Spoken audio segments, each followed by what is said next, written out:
अस्सलामु अलैकुम वरहमतुल्लाहि वबरकातुहू। आज हम एक और मुफ्ती सलमान अज़हरी के बयान सुनते हैं। समाप्त फरमाएं।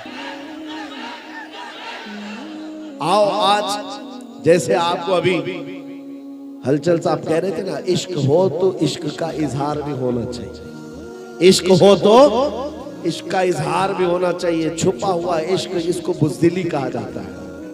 हाँ, छुपे छुपे मोहब्बत करने वाला बुज़दिल आदमी है। और हम किसी लैला से थोड़ी ना इश्क कर रहे हैं, हम कायनात के आका और मौला से इश्क करते हैं। हाँ, जिसकी मोहब्बत का हाल ये है कि जो एक पल उनकी मोहब्बत में आया, अल्लाह ने उसको क्या मकाम दे दिया। मैं आपको बताता हूँ, मदीने का एक नौजवान, माँ भी यहूदन है, बाप भी यहूदी है, और बेटा एक दिन मस्जिद नबवी के पास से गुजर रहा था। यहूदी लड़का है, हुजूर पाक को सहाबा के साथ बैठे हुए देखा और दिल दे बैठा, और दरवाजे पर खड़ा रहा, देखता रह गया। वो हसीन महफिलें कैसी होंगी, सहाबा की अंजुमन लगी हो और गुलाब जैसी रंगत चमकती हुई मेरे आका की सूरत उसमें हो, और जब देखने वाला पलकें झपकाना भूल जाता था, उस यहूदी लड़के ने देखा और देखता रह गया। एक दिन नहीं, 2 दिन नहीं, 3 दिन नहीं, उसकी तो ये आदत सी बन गई। रोज चलते चलते दरवाजे पर खड़ा हो जाए और उस हसीन मोहनी रंगत को देखता रह जाए। मुख चंद बदर शाशानी है, माथे चमके लठ नूरानी है, काली आंख ते जुल्फ मस्तानी है, मखमूर आंखें हिन मद भरियां, उस सूरत नू मैं जान अखां की जान जहां अखां, सच अखां रब दी शान अखां, उस शान तुशाना सब नबियां। हुजूर पाक का हुस्न देखने वाले का हाल क्या होता था। हजरत जाबिर बिन समुरा कहते हैं, 14वीं का चांद निकला था, मैं घर से बाहर निकला और हुजूर अपने घर से बाहर आए।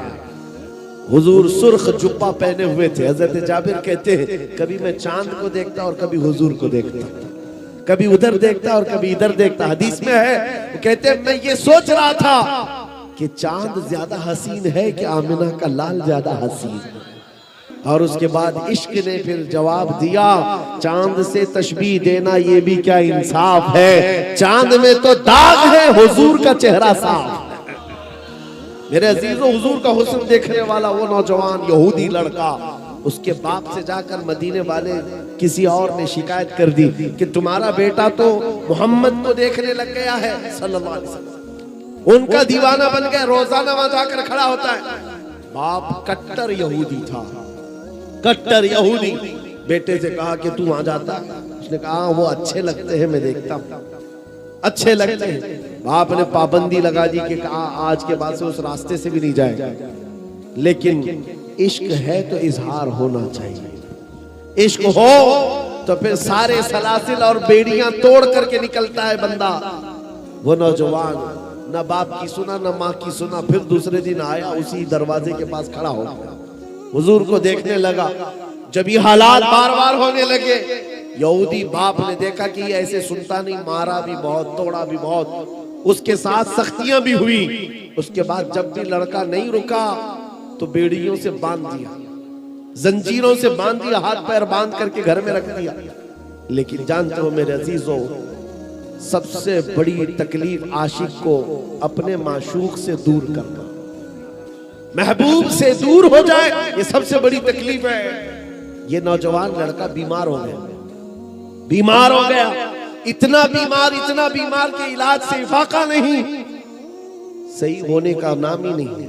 आला हजरत कहते हैं ना, जान है इश्क मुस्तफा, रोज फजू करे खुदा, जिसको हो दर्द का मजा नाज़े दवा उठाए क्यों। आप बीमार, ये बीमारी बढ़ती गई, यहां तक कि हकीमों ने हाथ उठा लिया, कहा तुम्हारा बेटा सही हो ही नहीं सकता, 2-4 दिन का मेहमान है। भरी जवानी में बेटा इंतकाल करने पर आ गया। अब माँ बाप का अकलौता था, दोनों का दिल पसीज गया। माँ यहूदन है, बाप भी यहूदी है। बिस्तर पर आए, जंजीरें तो खुल चुकी थी, बुखार से बदन तप रहा था, जिस्म पीला हो गया था।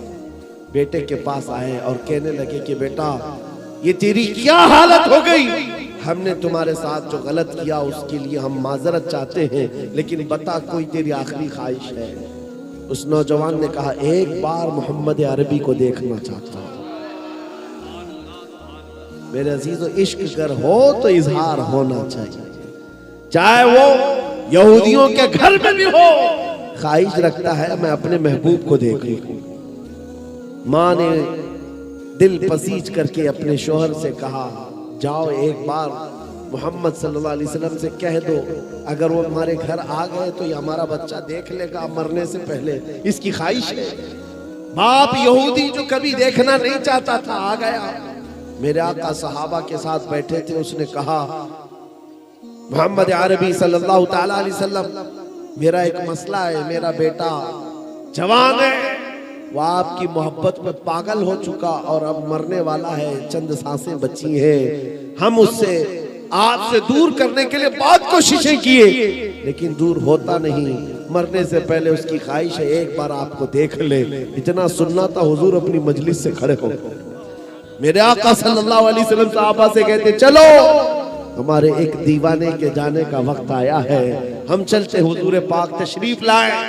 घर जब आए, बिस्तर के करीब, मेरे अजीजों, अल्लाहु अकबर, खुशबू पाते ही आशिक के दिल और उसके बदन में गर्मी आ गई और हरकत में आ गया। और इधर उधर जैसे यूसुफ गुमगश्ता को सूंघते हुए याकूब अलैहिस्सलाम की बीनाई आ गई थी, उसी तरह से ये नौजवान बिस्तर से उठ करके बैठ गया और कहा, मुझे मेरे महबूब की खुशबू आती है, उनकी खुशबुएं आती है। घर में जैसे ही मेरे आका तशरीफ लाए, सिराने के पास आए, बैठे, जी भर करके जवान हुजूर को देखता रहा और उसके बाद हुजूर को देखकर मुस्कुराता रहा। इतना करीब आमिना के लाल आ चुके। मेरे आका ने सीने पर हाथ रखा और पूछा, अभी देर किस बात की, क्या अब भी ईमान नहीं लाओगे, अब भी कलमा नहीं पढ़ोगे? उसने कहा, दिल तो उसी वक्त दे चुका था, जुबान से अब कहता हूँ अशहदु अन्ना मुहम्मदर रसूलुल्लाह, मैं गवाही देता हूँ मोहम्मद अल्लाह के रसूल है। चंद सांसें गुजरी थी कि इंतकाल हो गया, इंतकाल हो गया। लेकिन मैं आपको बताता हूं मेरे अजीजों, जिसने इश्क का इजहार किया यहूदी माँ और यहूदी बाप के घर में रहकर, जानते हो उस जवान का मकाम क्या है? वो पल भर ईमान लाया और इंतकाल कर गया। जिंदगी में एक नमाज पढ़ने का वक्त भी नहीं आया, रोजा रखने का वक्त भी नहीं आया, हज करने का वक्त भी नहीं आया, लेकिन मकाम कौन सा? सहाबी रसूल का मकाम है, जहाँ के मुतालिक गौसे पाक फरमाते हैं सहाबी का मकाम कितना है जानते हो? वो जिस घोड़े पर बैठकर जाते हैं, उन घोड़ों के टाप के नीचे से जो धूल उड़ती है, वहां तक उम्मत के गौस का मकाम भी नहीं। वक्त का गौस, कोई वली, कोई कुतुब सहाबा के घोड़े के टाप के नीचे से उड़ने वाली धूल के बराबर भी नहीं होता। वो सहाबी का मकाम है। और वो सहाबी का मकाम कैसे पाया? बस दीदार रसूल है। हुजूर के दरबार में कुर्बान अपने ख्वाहिशात खत्म कर दिया। माँ अलग चाहती थी, बाप अलग चाहता था और दुनिया अलग चाहती थी। कौन क्या कहता है, इससे उस नौजवान को कोई सरोकार नहीं। हम रसूलुल्लाह के जन्नत रसूलुल्लाह।